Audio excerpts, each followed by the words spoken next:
not going to hold you much longer. I'm going to introduce to you our esteemed president and CEO. This young man, yes, he's young. He's younger than me.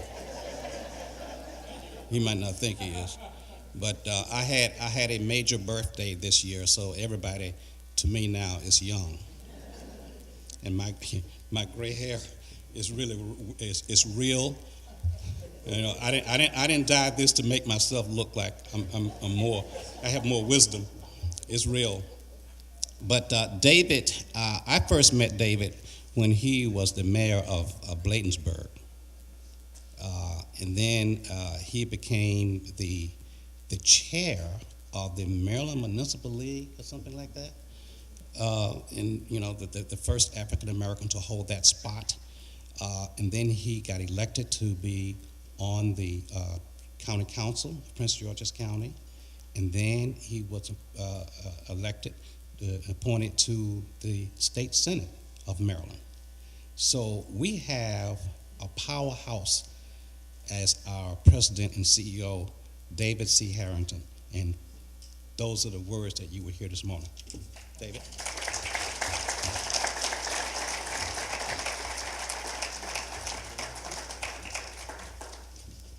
Thank you very much, Mr. Chairman, and appreciate the kind introduction, and thank all of you for being here this morning, and certainly also want to thank the board members for attending as well. I'm going to pull a Marco Rubio and get some water.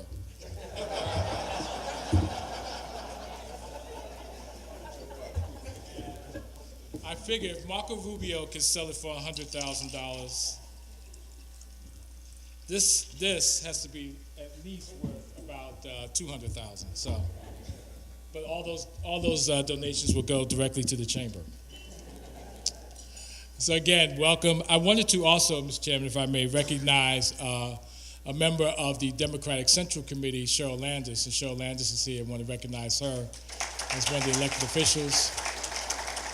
And also a key member who's working with us on the Principal for a Day activity. Cheryl, thank you for being here today. And also want to welcome, he's now in private practice, but of course he was our state's attorney, former state's attorney, Glenn Ivey, and he's here today. So Glenn and I proof that there is life after politics. You can survive and thrive and do well. So Glenn, good to see you. So today, what is today about? Today is about having an annual membership meeting to let you know in a very transparent way, an open way, what's going on at the chamber. And so we want to accomplish a couple of things. One, we like to, again, let you know what's going on. Number two, like to hear your insights and ideas. And then number three, create then a common bond and a common agenda that we can sign up on as being members of the chamber. Because the chamber is only as good as you. The chamber is in any organization, any association, is only as good as the members' investment in that organization. And I came to the chamber out of just sheer boldness. Because I believe that the Chamber of Commerce can be and should be the central convener of ideas and strategies on how do we improve the quality of life in Prince George's County. So some might say that the Chamber is somewhat of a business-friendly organization. That's true, but honestly, I want to go deeper than that. Because let's be honest, if our schools aren't performing well, is that good for business? No. If our streets aren't safe, is that good for business? If you have challenges trying to find good employees, is that good for business? No. So these kinds of quality of life benchmarks are extremely important if we want to create then a climate for business that is open, that is welcoming, and that is one where we can all profit. And so the chamber has to be then that convener of ideas. So you may see people who may not have a business be member of the chamber. We are now extending an invitation through Isaac Trout. We're extending an invitation to municipalities, and they've accepted to become members of the chamber. We're extending ourselves to nonprofits. I want to recognize Tanya Wellings. We had a wonderful meeting last night with the Prince George's County Social Innovation Fund on how do we begin to strengthen our education in a way that doesn't necessarily go inside the classroom, but go outside the classroom. There are studies that tell you that students who engage in outside of the classroom activities will more than likely do better in school than those who don't. We want to, as a chamber, be involved in that. So we're creating these kinds of relationships and strategic partnerships. We want to create a stronger partnership with the Prince George's Community College, which is a gem in Prince George's County, that has one of the most fascinating programs in a way that it says that in high school, you're ready to take on college.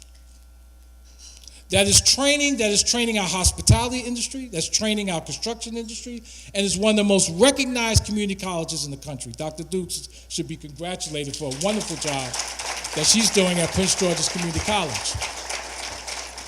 So the question in Prince George's County is not whether or not we have the tools. The question in Prince George's County is whether or not we have the will to be great. And what I would suggest to you today is that the Prince George's Chamber of Commerce has the will, has the way, and can have the relationships to be the central piece in having a conversation of how we advance. Are you ready for the ride? You ready for the ride? All right, then let's go for a ride. So let's begin. We want to, and I thought of this, influence, connect, and engage. That's what we want to be able to do. We want to influence, connect, and engage. And so, as far as then this presentation, we want to talk about what it will take to be influential, what it will take to connect, to engage us. What were the challenges that we faced? You know, I joined the chamber in July, and there were challenges, and we want to be upfront about those challenges. But what are the opportunities? Right? What are the opportunities that emerge from the challenges? What is part of our work plan? What we've been able to accomplish thus far? Look at our committees, and we're going to have our committees chairs come up soon in the presentation. What are some of the issues consideration? And then to talk about other initiatives and get your questions and answers. So when we talk about influence, we want to be a chamber that can then have direct access to decision makers as a way of promoting entrepreneur interest. Now, notice I said entrepreneur interest, because what I would like to do, and I hope you will join us in this, is that we want to create the atmosphere where people believe they can start a business. So not only just attract businesses in Prince George's County, but we want to create the policies and practices which begin to bring business in Prince George's County. I see my dear friend from FSC. We want to give out loans, right? And we want to give out loans to credible businesses in a way that start businesses in Prince George's County. Is that right? There you go. So you heard from the executive director from SFC. She has money. She wants to make loans. If you're ready, she's here. Is that right? Good. There you go.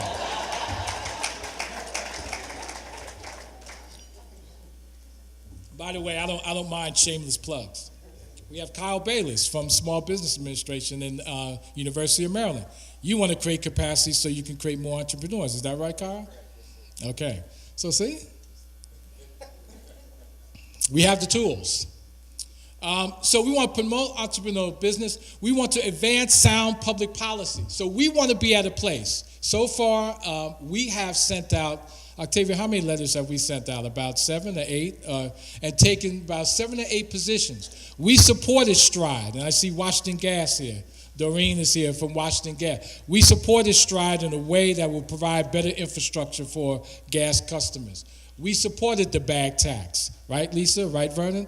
We supported the bag tax that we think will help our environment. But by the way, it's not a bad tax. I should say it's a fee, because if tax is involuntary, a fee is voluntary. So we supported that.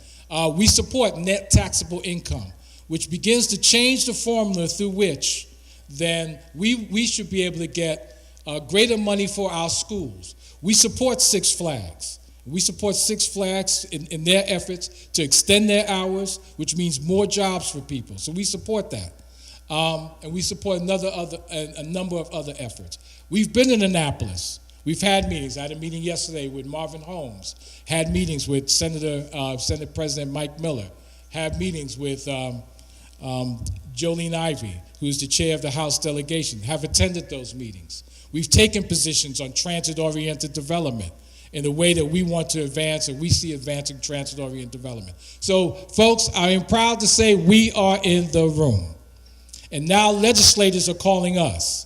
In fact, somebody called me today to get to a hearing. I said, can't be there, sorry, about their bill. We are getting calls from several of the delegates and senators who are saying, look, we like to get the chamber on board.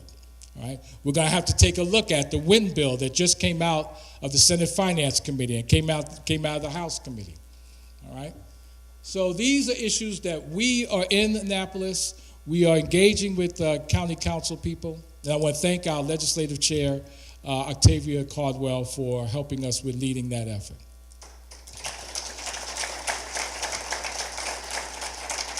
Because this is major. Because you don't have time to get to Annapolis. You don't have time to get to Upper Marlboro. We do. And I want to also thank Denise Staples and Cheryl, because every week, if you're not getting it, let us know. But every week we put out position statements and announcements about committees to let you know what's going on.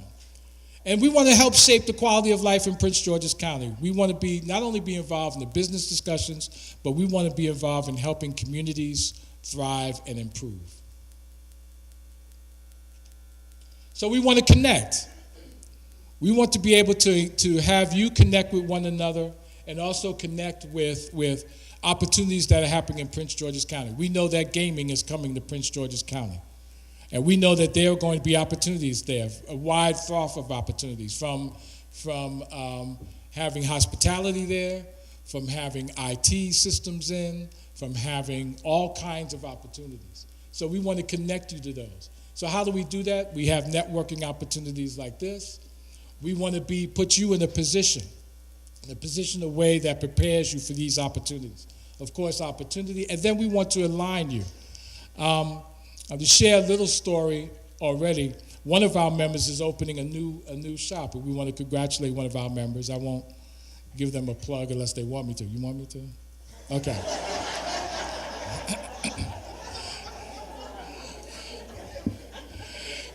So, Top Dollar is opening up a new store, a second store, and we want to congratulate them. But guess what?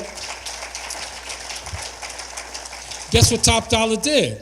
They went to one of our members who is an event planner to say, okay, help me plan it. Sharon, stand up. Sharon is an event planner, Sharon Ransom. And so they connected. But see, that's what the chamber can do. There are other event planners here. There are other people who need help. If we connect with one another, you can create business in the chamber. All right? And then we want to engage. We want to build capacity. Because the opportunities are plenty.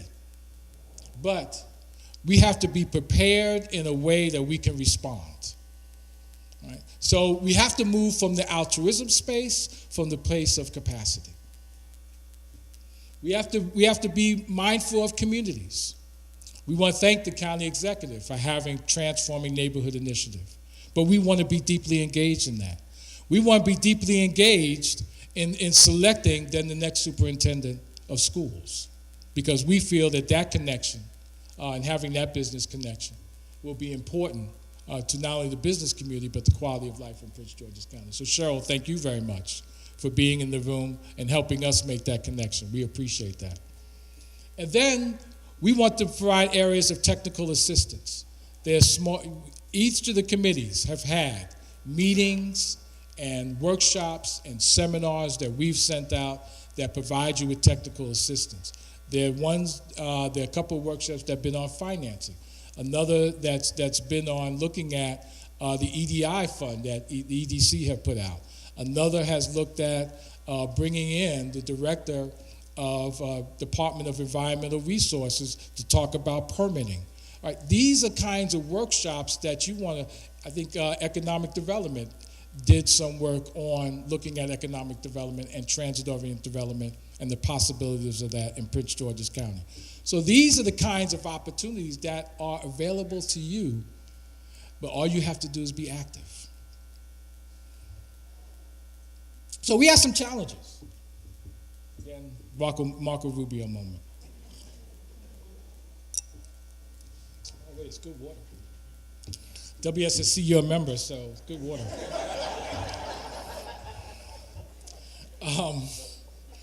So we had some challenges, and we're going to be upfront about those. When I came on board in July, we didn't come in with a robust organization. Let's be very candid. You knew that. You knew that. Yeah, I see a couple of heads nodding. You knew that. We were an organization that had some financial challenges. We were behind on every bill that you can think of. Frankly, I thought I was back in New York City in Queensbridge thinking of all the challenges that we had. But we had some financial issues that we had to take care of immediately. And thank you to the board for stepping up to the plate and providing the seed money for us to get at it, get through those. We didn't have the resources. Denise and Cheryl, where are you? You come forward. Where's Denise? Come up. So I want to introduce you to the huge staff that we have at the Chamber of Commerce.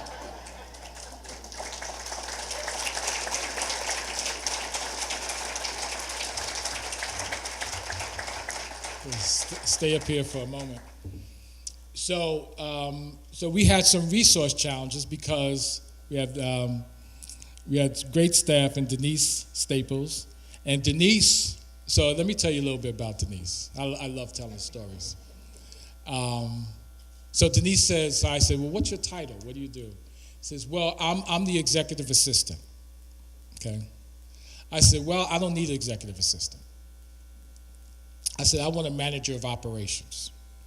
I want someone to make us responsive to our phone calls. I want to have top-notch IT. I want to have a new website, and I want to have an office where when you come in, you feel the energy. Okay? And Denise at first frowned, but I said, I know you could do it. And she has been a terrific manager of operations. That's Denise Staples.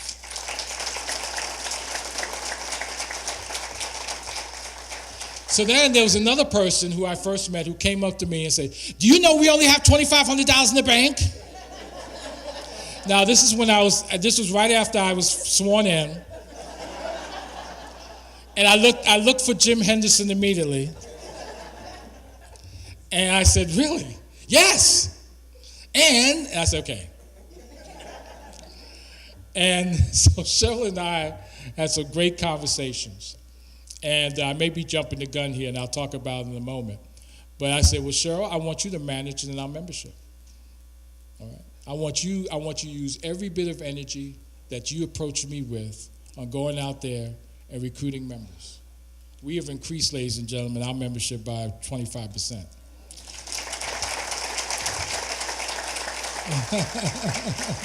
So that's Cheryl Baynard. She's our manager of operations. Now, they don't have assistants. They don't have people who work under them. We are speaking things on them that we don't have right now.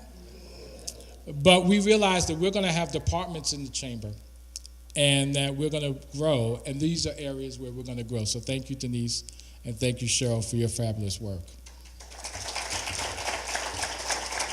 So I also said that we're going to have a receptionist. How many got tired of walking in the chamber and then walking past the desk? Well, raise your hands. Right? Yeah. So Joanne, a budding PhD student at Howard University, wonderful in mathematics. She is now our receptionist. And would you stand up and be recognized, Joanne? She's the one who answers our phones. And she's not here. Kim Hinton is in Africa, actually, on a mission, and she is our controller. So we realigned the office, created some more resources, and then we wanted also to be relevant because we had to answer the value question for you. If you're going to be a member of this organization, we have to be able to answer the value question for you. So next slide.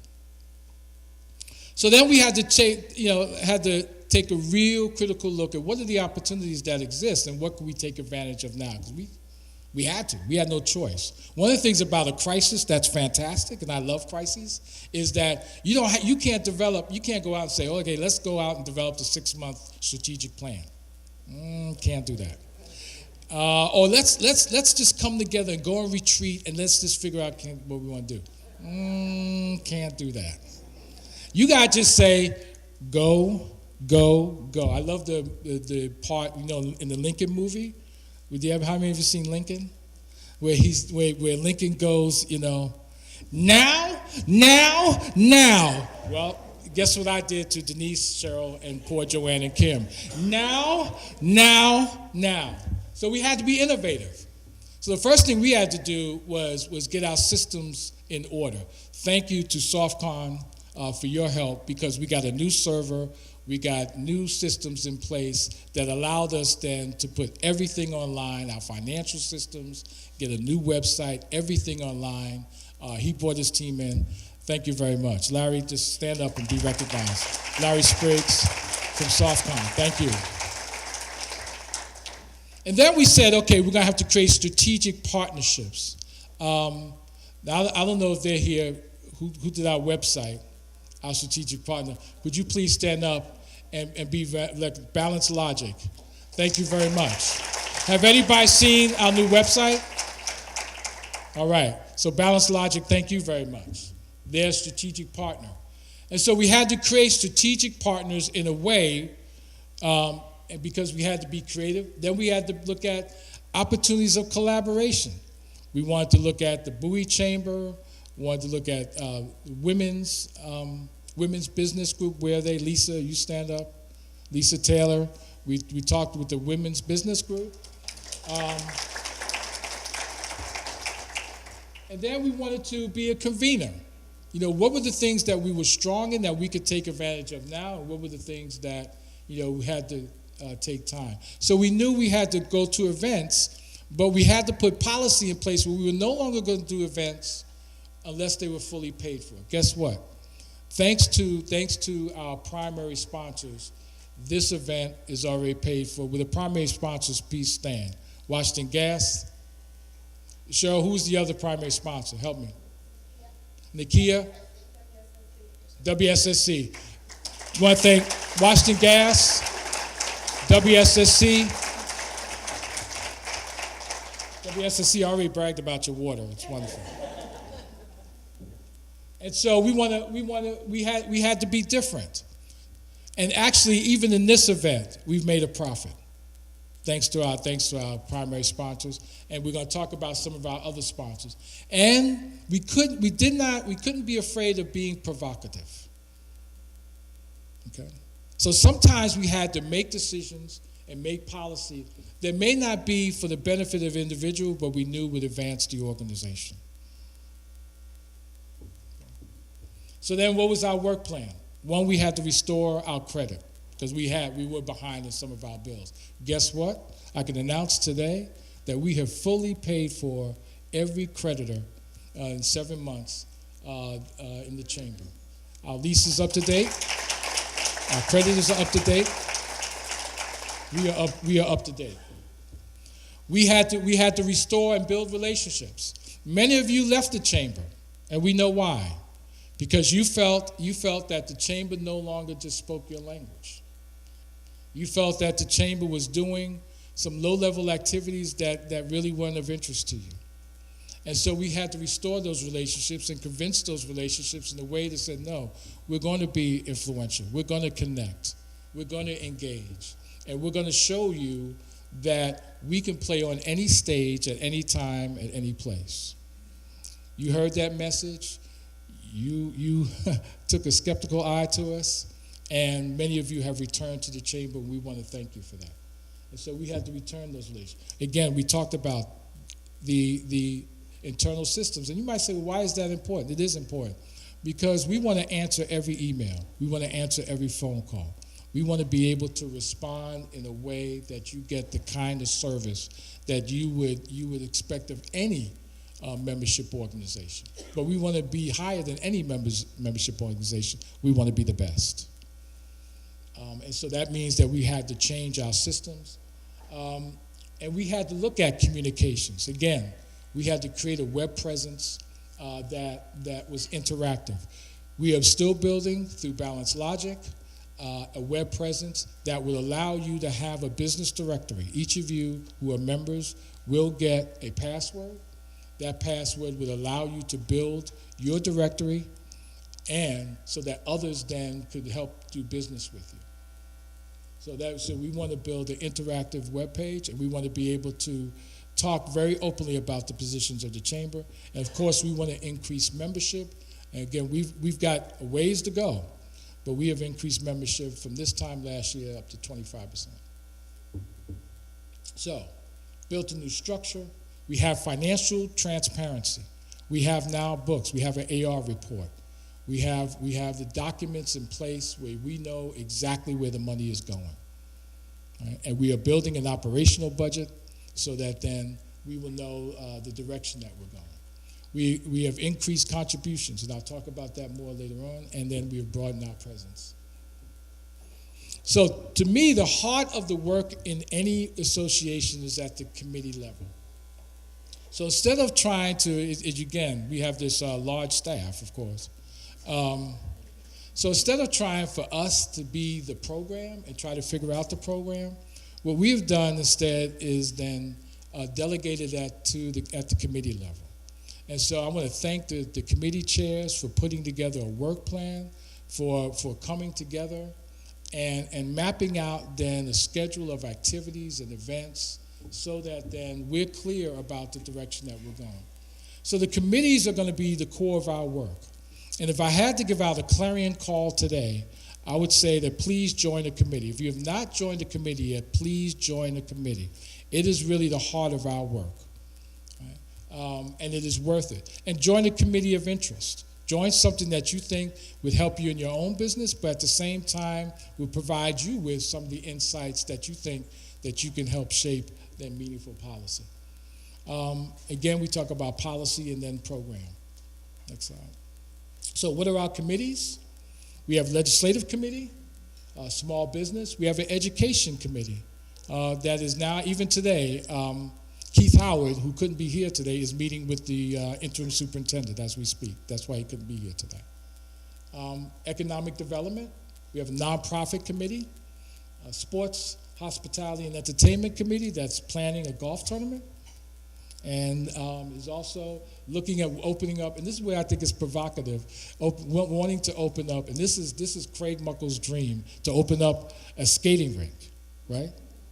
And so we want to. I think it's. So I want to thank. And they had an amazing meeting last meeting, a Green Technology and Sustainability Committee, and then two new committees that we are starting up: transportation, because we believe that there are lots of regional and local conversations around transportation that we should be engaged in, and also health, not only from the perspective of understanding federal policy, but also state, as well as looking at health from the root causes of chronic disease in the way, how do we strengthen our communities and build capacity in our communities to reduce chronic disease.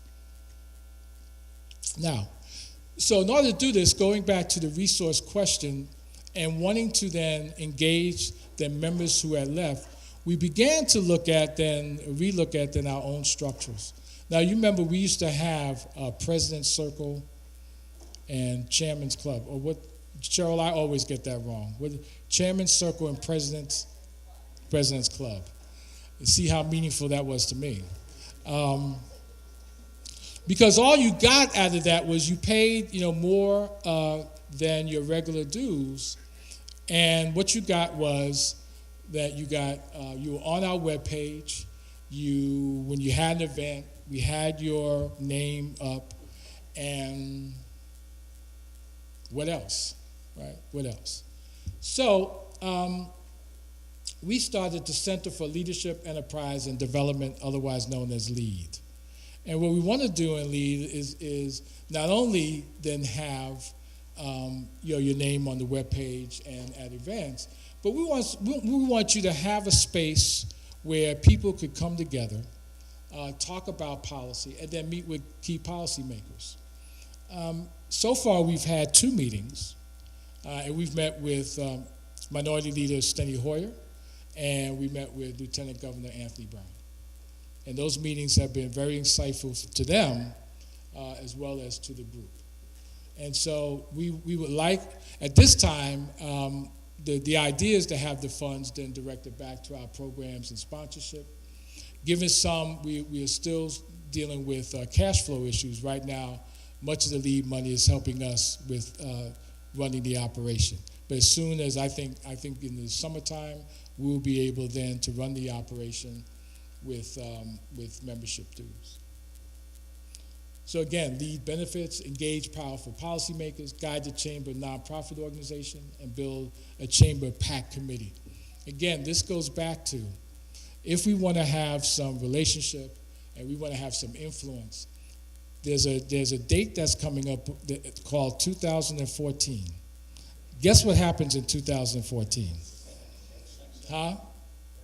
What happens in 2014? Elections. And so we want to come together and figure out, well, how can the business community begin to shape the election? Now, I'll be very candid. As one who has ran for public office and been successful in running for public office, can we influence the governor's race? Probably not. Right, Glenn? I'm not sure about that. Could we influence a few county council seats that are up?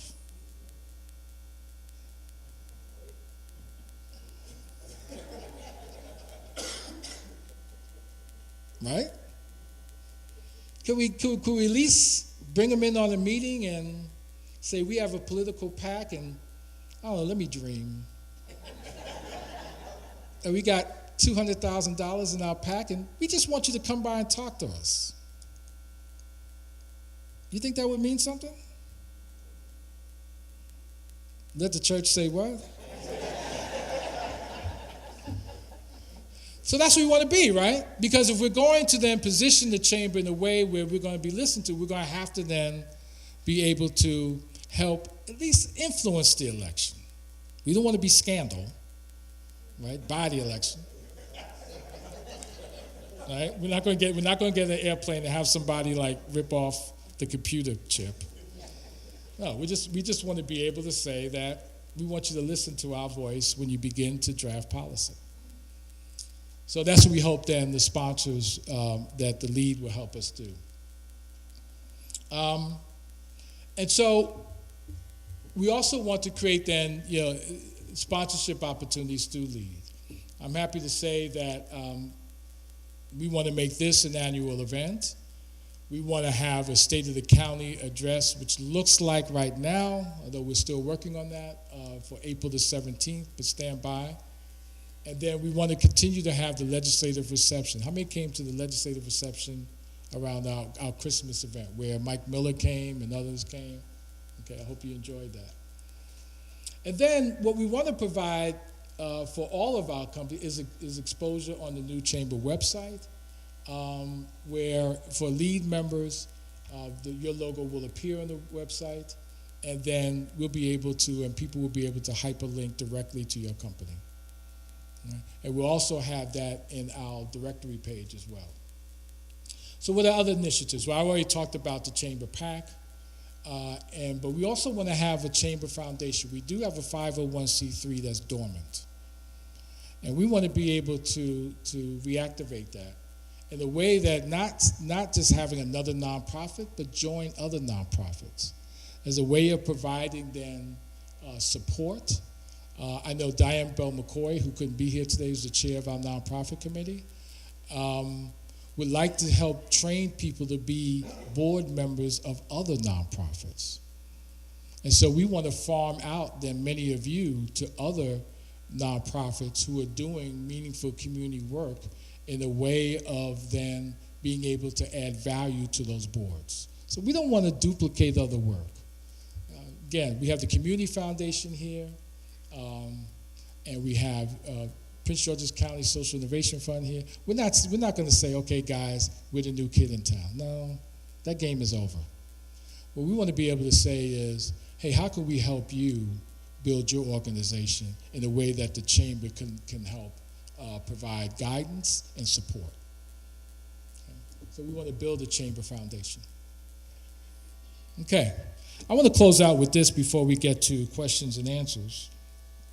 And we'll take a few that I'm going to ask the committee members to come forward. So I hope that you got a picture of the chamber. We're a new organization. We want to be bold. We want to be significant. But we can't be that without you. So why join the chamber? And why continue to join the chamber? And why continue to be a member of the chamber, I should have said. Is number one, that associations are meaningful in a way of being able to express issues that, frankly, you don't have time to do. You're running a business. My wife owns a bakery. There's no way that she could, if there was a tax on flour, she couldn't leave that bakery to go to Annapolis, right? She couldn't do it. But she can call a chamber, and we could do it. Why do you join an association? So that then you can hear about the promising practices that are going on that in your everyday life you don't have time to think about. Why join a chamber? You want to join a chamber so that then you could say, I'm a part of something, of a brand that helps influence the quality of life in Prince George's County. So it's those three reasons why you want to join a chamber. I can't tell you whether or not joining a chamber is going to increase your sales by 10% or 20%. That's not what a chamber does. But what a chamber does do is provide you with some insights that you can think about strategically on how to grow your business. Will your business grow if you join the chamber? Can't say. What I can say is this: if you call us, we're going to be there. If you call us, we're going to be there. So, welcome to the new Prince George's Chamber of Commerce. Thank you very much.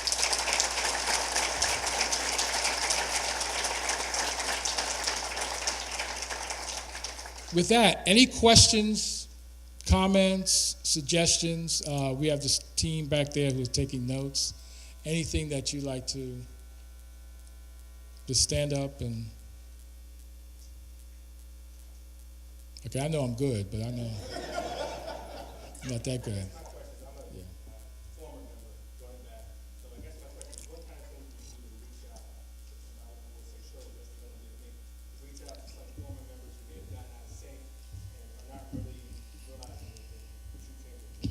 So the question is, what are we doing to reach out? Great question. We have provided some part-time staff to Cheryl that is combed through our directory. And so they're calling people who have left the chamber or really didn't know they weren't members anymore, which is kind of interesting. They didn't know they weren't members there.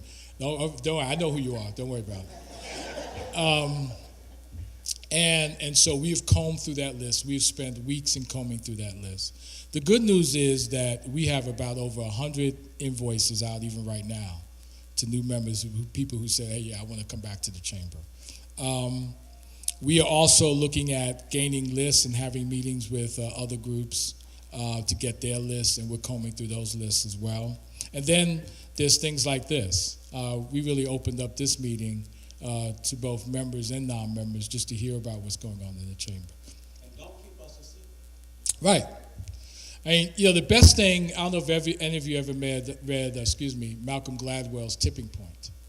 And Gladwell would argue that the best way to tip is, social media plays a role, but the best way is to create the mavens and the people who are like, hey, I just came to this meeting, there's a new chamber, you need to join. There's no better recruitment than a word of mouth and, frankly, you. No better recruitment tool. Question? Yes, and I'll get to you. What are you trying to do to partner with other chambers that are around the county and trying to make synergies? Great question. So what are we doing to partner with other chambers? We are talking to the Bowie Chamber, for example, and I suspect in the very near future we'll have a very deep relationship with the Bowie Chamber. We were part of an event there. In fact, we had the largest membership there, their event about a month or so ago. I'm also heavily engaged with the Maryland Chamber of Commerce and have been selected to be on their Maryland Competitiveness Task Force. And I attended a meeting last Friday. And also will probably be on one of their committees next year. So we're very much engaged with the Maryland Chamber, with the Bowie Chamber, and at some point when we're even more solidified, want to have what I would call a interchamber commission, if you will, that begins to then create one voice. So in areas where we can converge on issues, then that we create then one voice. Yes, ma'am. Good morning. When you were doing your presentation, you talked about the committees. There's a committee that deals with small business. Yes. I didn't hear any reference to minority business. And I asked that because Mm-hmm. I'm very active in the chambers, the prestigious Chamber of Commerce. Several years ago on your small minority business committee, you served as the vice chair. Will there be a focus on minority business? Yes, it will be. Actually, the official name is small minority. And small minority business. Put that on me. All right. Yeah. I asked that because I'm using Yeah. the prestigious county government as the deputy director for the And please let people know who you are. I'm Sharon Jackson. I'm hired with Prince William County Office of Supplier Development and Diversity, formerly with the Governor's Office of Minority Affairs. I would like to be a part of that. Beautiful. You've been recruited. So yes, that was my fault. Is small minority business. So Sharon Jackson is now a member of your committee, Kyle. Okay. Anything else? Let me do that. Oh, okay. Take one more question. Yes, ma'am. Just a question about continuing education workshops. So it's often not convenient for people to go to Virginia or to DC, and that could be something that's workforce development related or the best practices for corporate social responsibility or things of that nature. So is there going to be a sort of a framework for workshops or continuing education through the U.S. Chamber? How's it going to be structured? We're thinking about, again, continuing on with the committees sponsoring the workshop. And then, quite honestly, and I should say this, that you can sponsor a workshop. So some of you, I know State Farm sponsored a workshop for women's business. We've had other groups come in and sponsor a workshop. If you want to sponsor a workshop, Cheryl Baynard, raise your hand, and she will be happy to help you coordinate sponsoring a workshop. We had, you remember the meeting with MGM that was sponsored by MGM. So if you want to sponsor a workshop, we're wide open for that. To the extent then we're going to look at and work with Balanced Logic to look at maybe webinars and look at other tools where we can then expand the information that we're giving. So, because you're right, people can't come, let's say, to a lunch meeting or what have you. We're looking at the capability of being able to, on our website, host webinars. And then perhaps even, I'm getting very involved with, again, the Maryland Chamber, the Black Chamber, until to the extent that we hear about workshops that are happening, we're going to connect you with those. So anytime we hear about something, we have the capability of helping you to connect to those as a service that we're providing, as well as we're thinking about having our own webinars.